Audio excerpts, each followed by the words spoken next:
Hello everyone, welcome back to another video. My name is Matthew, and today, just realized I had a bit of flakes on my hand. Today we have a bit of a different discussion video, and this regards to a figure company that I think a lot of you guys know, Youtooz. If you don't know what the company is for whatever reason, basically they're a company based in Canada, I think, and in 2019 they first started, and they started making some pretty cool figures, I would say.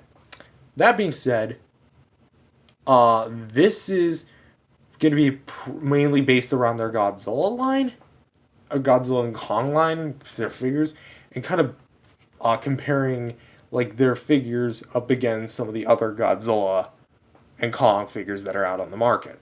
So let's go ahead and talk about that. So I know this can apply to all Youtooz figures because they are kind of, or at least to my knowledge, made from like the same way, if that makes any sense.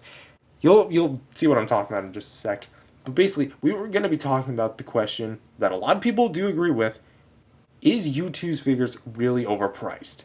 Do these figures justify the cost? Now, for any context, each of the solo figures, not counting this one, are $30, $29.99 at retail for Youtooz.com.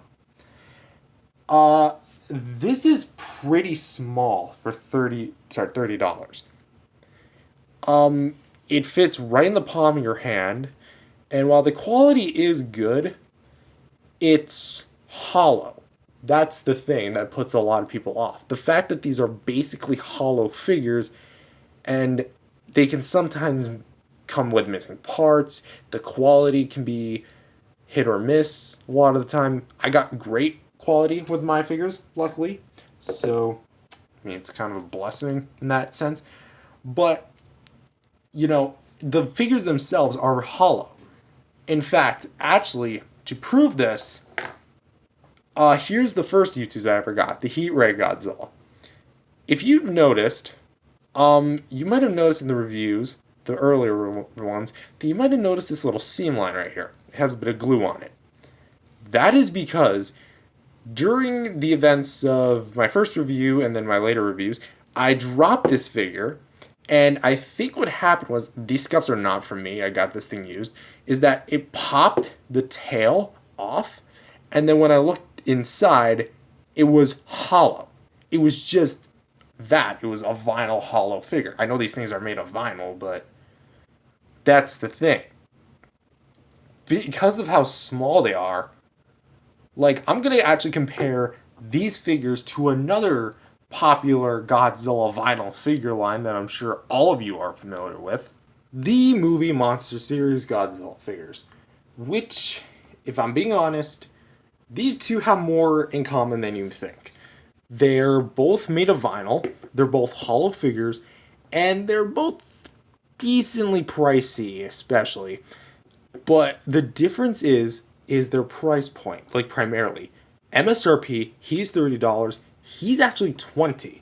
And he's the bigger figure, and regardless of quality, because I will say he's better painted than him, even though figures from MMS can be hit or miss nowadays, it kind of will confuse a lot of people to say that this is more expensive than this at retail, but yet, debatably, he's better quality, because if I drop him, I'm not going to fear anything popping off. This happened on the first go. So, realistically, that's kind of quality for you. If you're going to buy a figure, you want it to at least be able to take a beating just in case if it actually falls over. And it took me a little bit to actually, get this thing back on, so... in that sense, why is this figure cheaper than this one? Well, honestly, it's kind of weird to say. I know it's because, spoiler alert, the Youtooz are limited editions, and I don't know how much, in quantities they are made, if they're all made equally, if they're all made separately, based on the popularity of said figure line. Like, say, YouTuber, or how much subscribers they have, or heck, even the franchise itself, how much money it makes at the box office and such. But this and this, you know, this is like mass produced, I think, over there in Japan. Oh, by the way, that's another thing. These things are Japan made. You know, I think these things are made in China. Let's see. Does not say anything about made in China, although the box probably says otherwise. But yeah. Do I think that these figures are justify their cost? Yes and no. The reason why? I think in terms of quality, yeah, these things do not meet the requirements of a $30 figure. I mean, NECA figures. I know, I'm comparing oranges to apples there. But NECA action figures, the Godzilla figure lines, went for $20 a figure, and the Playmates, which are also like Hong Kong based, are about $10 a figure. So if this can be $20 a figure, how come Youtooz can't be cheaper? Well, simple, because they're limited edition, and whatever sells sells. So yeah. Realistically, I think that's honestly the reason why Youtooz are so expensive. Again, because they're limited edition. But I also kind of wanted to have a little fun comparing it to the figure line. So with that being said, thank you guys for watching this video. If you guys liked it, definitely subscribe to the channel. Jesus loves you. God bless you all. Go out there and spread the gospel. And I'll see you guys in the next video. Peace out, everyone.